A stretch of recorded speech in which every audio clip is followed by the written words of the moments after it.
So despite the fact that we are allegedly living in the golden era or thriving economy, I've been on the hunt for a sub $1 round for a precision AR-15. I think there's a lot of people that fall into this camp too, because a lot of us are stretching this platform further and further out, pushing it past 4, 5, 600 meters. And with that becomes stricter and more consistent requirements for the ammunition that you're feeding. And while bulk ammunition prices have seemingly stabilized at around 40 to 50 cents per round, it is a tough ask to find something in that sub $1 range. Now there are options out there, but I've never put in the time or the energy just to be able to figure out what is this rifle the most and what is loaded consistently and properly. And so this is going to be part one in a multi-part test of what is that ideal sub $1 round for a precision AR-15. Previously, I had a far better intro for this video, but the wind had other plans for that day. Hey everybody, welcome to the Truth and Freedom Ministry. We are finally out back on the range. And so a lot of the footage that you're gonna be seeing, and when we actually did the evaluation, it was a fairly windy day out there on the plains of southern Idaho. So take that what you will, but one of the key benefits of doing it the day that we did it was that one of my close friends, James, was available that day, and we were able to do the test together. Now, James is the person that I've done NRL Hunter with as a team. We've trained a lot in the years leading up to this, and we have some pretty awesome plans for 2026 to be able to compete together. So you're getting a sample size of 2, which I think is far more beneficial than just me doing the test solo. Another thing to note before we dive in is that myself and James are probably much closer to you, the viewer, as far as skill level goes, than we are to just another gun tuber that does this full time or someone that does this professionally, right? We both feel obsessed enough about this to just be able to pursue it, and bold enough just to be able to share the results, which is sort of the intent of what this channel is called. There's truth and there's freedom in the transparency that comes with it. And we also just feel this is sort of part of the duty and the right of a God-fearing man in this era, and something worth fostering. And so it'll be interesting to see what those groups look like, because one of the biggest variables that you always need to account for is how is the shooter, right? That is probably where you're going to get the most variance and fluctuation, not just in the grains, the powder, the bullet consistency. It could also be the environmentals too. And so after each lot or ammunition type that we group and test, there will be some commentary following that where I'm able to give some thoughts, some feedback for why one type of ammo might have grouped better than another. Criteria for the ammo was pretty straightforward. The main thing was that it needed to be at or approximately under $1 per round.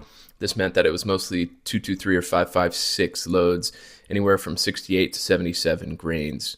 And a reminder that there are other offerings that I missed or didn't include in this, but I think that will make for some fun discussion in the comments or in a future part 2 video.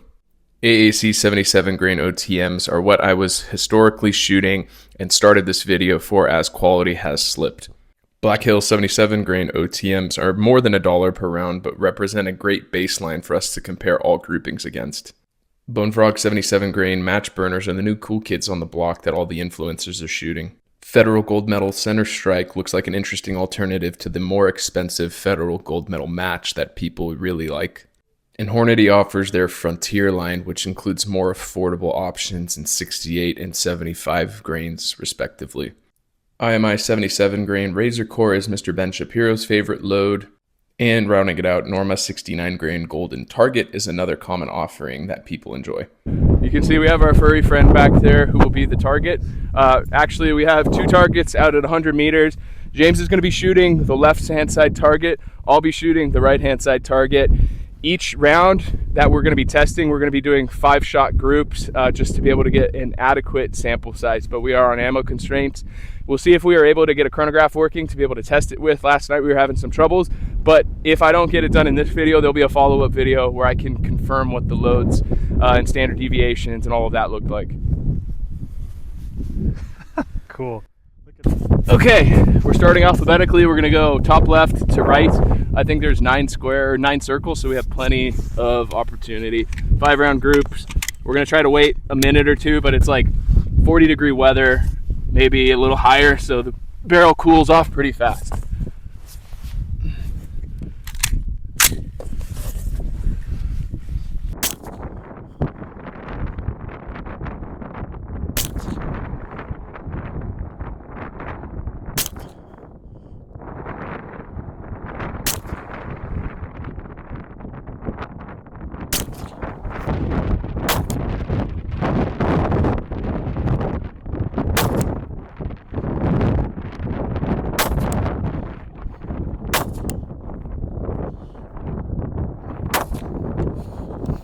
Something to note is that for the target size, the green circle is 2 inches and the red circle is 1 inch. For this AAC, I'm still using the old lot, so I can't speak to what new manufacturing quality is.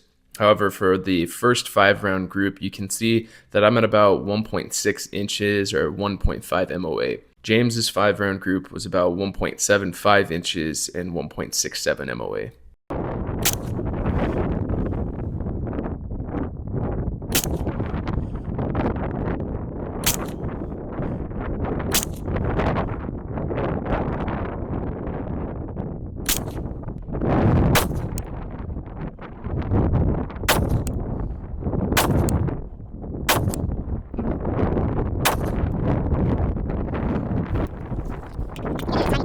You'll start to notice a trend here, which is that I have a first round that tends to go high, and then the group tightens up on the following 4 rounds. So my first group is about 2 inches with the flyer, and then the following 4 shots are about 1 inches or 0.95 MOA.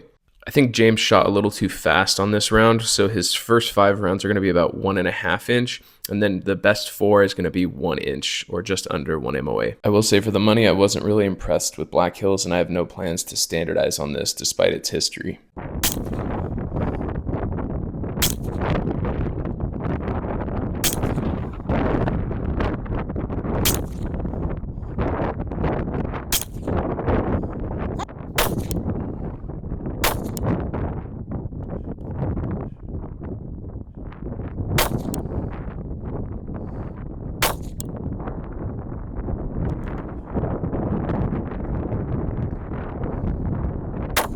You're going to find a similar story here with Bone Frog, where my first shot is a high flyer, and then the group dramatically tightens up, which I was pretty impressed with. So for that first 5-round group, it's going to be about 1.5 inches. And then if you rule out that flyer, it's about a 0.6 inch group. I don't think James's group tells the full story because I have seen him routinely go sub MOA with Bone Frog, including the same day before and after. But regardless, his 5-round group is about 1.8 inches, and then his closest 4 rounds was about 1.75 inches.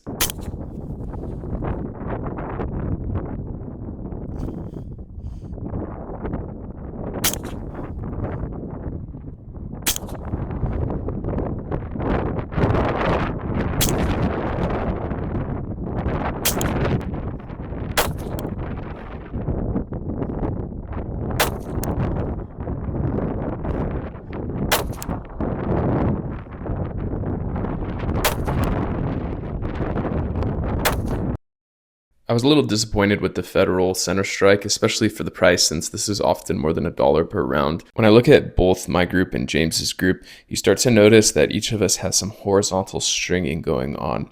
At the same time, each of us are averaging about 1.5 inches or a little under 1.5 MOA. Looking at these groups reminded me that even though it seems like a big spread, these are still under 2 inches, which is a pretty reasonable expectation for a precision gas gun.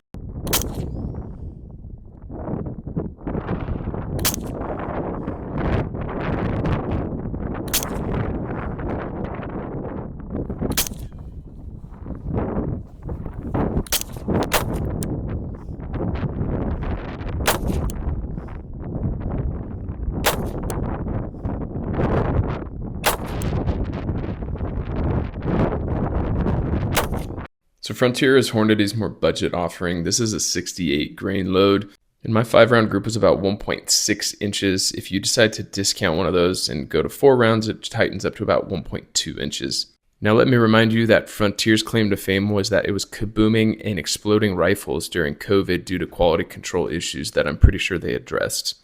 James's group is about 2 inches, and if you narrow that down to 4 rounds, it becomes a 1.5 inch group.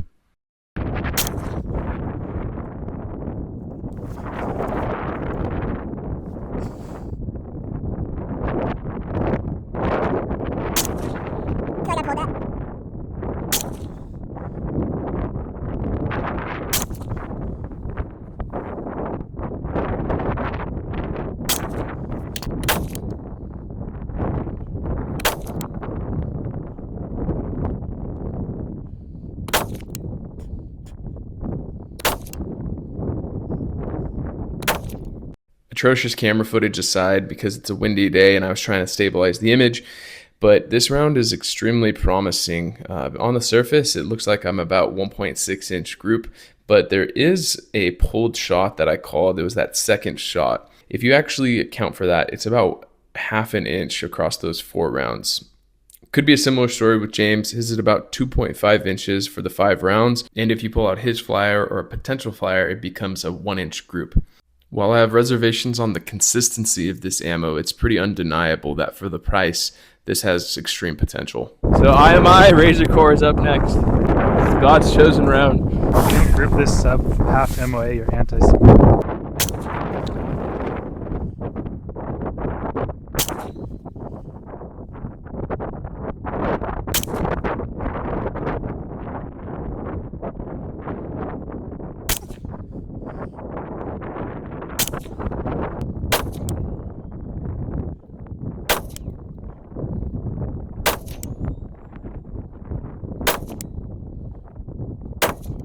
All right. I know there's a bunch of funny jokes we could make on this one, but I need to keep this channel alive and well. Truthfully, I had by far my best results out of this one. The 5-round grouping you're going to be looking at is under an inch, about 0.8 inches across all 5 rounds. Looking at James's group, it ends up being about a consistent 2-inch group across all 5 rounds. This video is now formally brought to you by Agilite, and I will be only shooting a Zion 15 from here on out.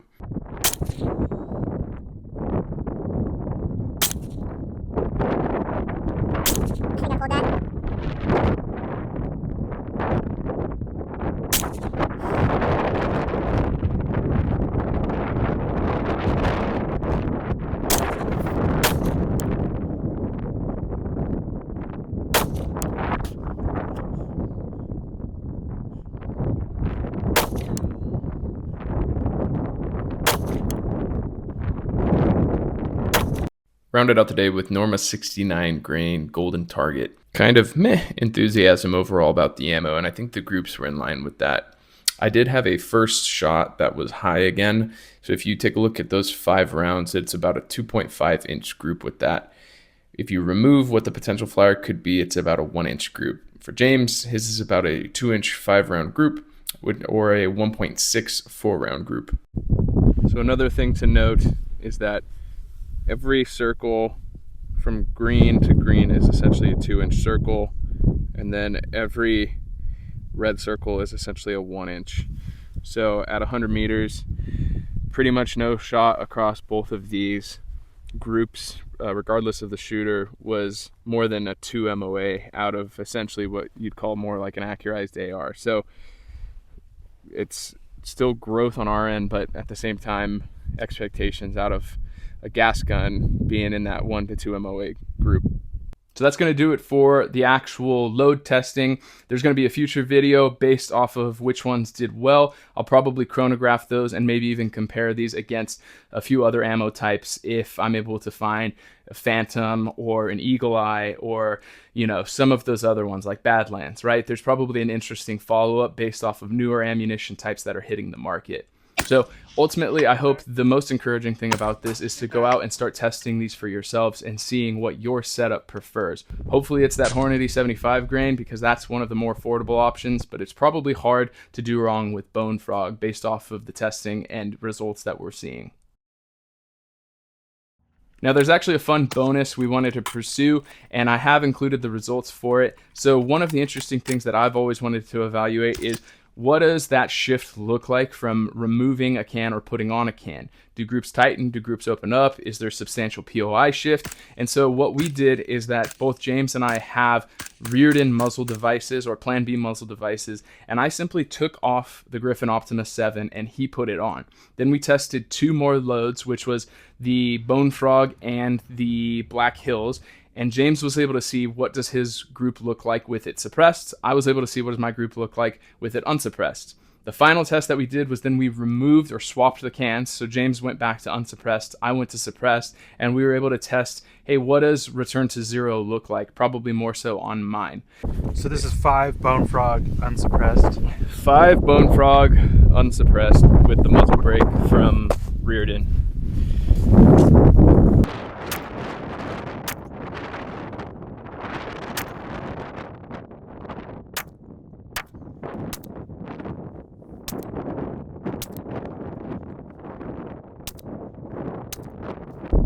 went all low. I think it's like a mil low, like bottom edge of the paper. Really? Black Hills, unsuppressed.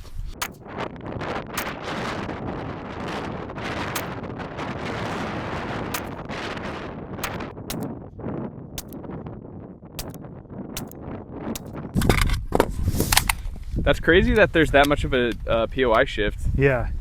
You can see James's group, when he went from unsuppressed to suppressed, his group dropped 2.5 inches down with both the Bone Frog and then the Black Hills.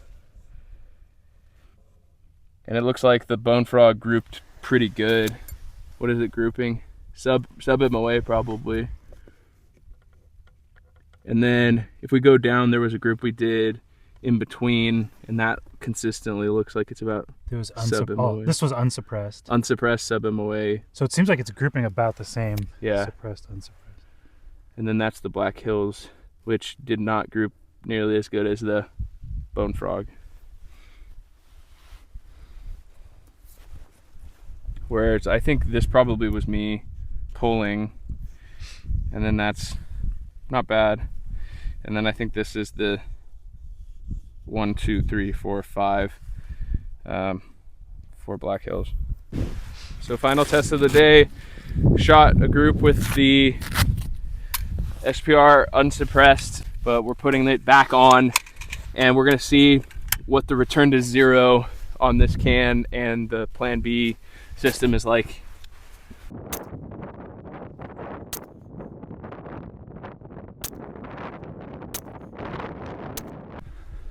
So the return to zero test, you can see the original Bone Frog group up here, and then this was the screwing the can back on.